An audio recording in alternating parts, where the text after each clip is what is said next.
දැන් ඔබතුමාගේ ඉල්ලීම ඔබතුමා කළේ නැත්තම් ජනාධිපතිතුමා කොහොමද ඉල්ලීම යොමු කළේ?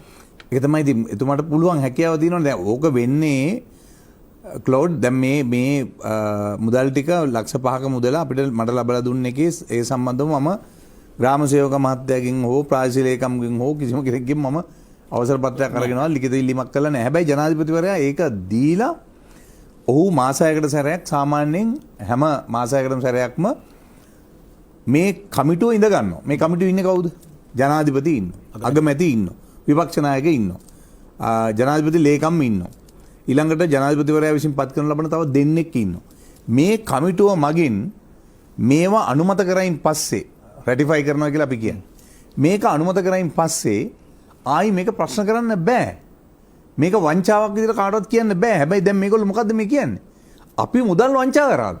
මොකද්ද අපි කළා තියෙන වංචාව? කොහෙද අපිට ඔප්පු කරන්න තියෙන්නේ? ආයතන පරිහරණය කරාලු. කොහෙද ආයතන පරිහරණය කළා තියෙන්නේ? එහෙනම් ආයතන පරිහරණය කළා තිබුණා නම් එහෙනම් ජනාධිපතිවරයා සහ මේ කමිටුව මේක අනුමත කරන්න ඕනේ නැහැ. හරි. මේක අනුමත කරලා අවුරුදු දැන් කීයක්ද? 2019 කියන්නේ.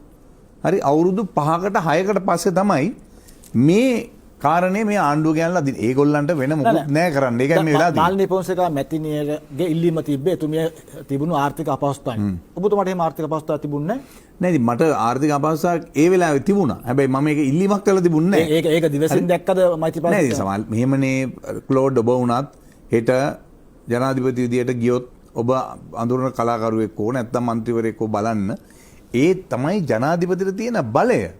හරිද? ඔබ හිතනවා මේ මනුස්සයර කීයක් හරි ජනාධිපතිවරයාට අපි දෙන්න ඕන.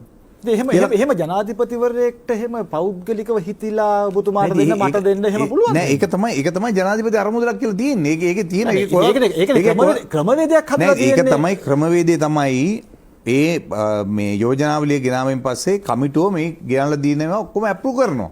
හැබැයි ඔබතුමාට ආර්ථික ප්‍රශ්නයක් තිබුණා නම් ඔබතුමා ඒක ඒ පහසුකම් ලබා ගත්තොත් ගැටලුවක් නෑ. හැබැයි ආර්ථික අපහසුතාවක් නොතිබුණා නම් ඔබතුමාට ඒක නැවත ලබා දෙන්න ප්‍රතිපූර්ණය කරන්න නෑ. දැන් ඇත්තටම ක්ලෝඩ් මේ විදිහට අපි මිනිසුන්ගෙන් බැනුම් අහන්න ඕනේ නෑනේ.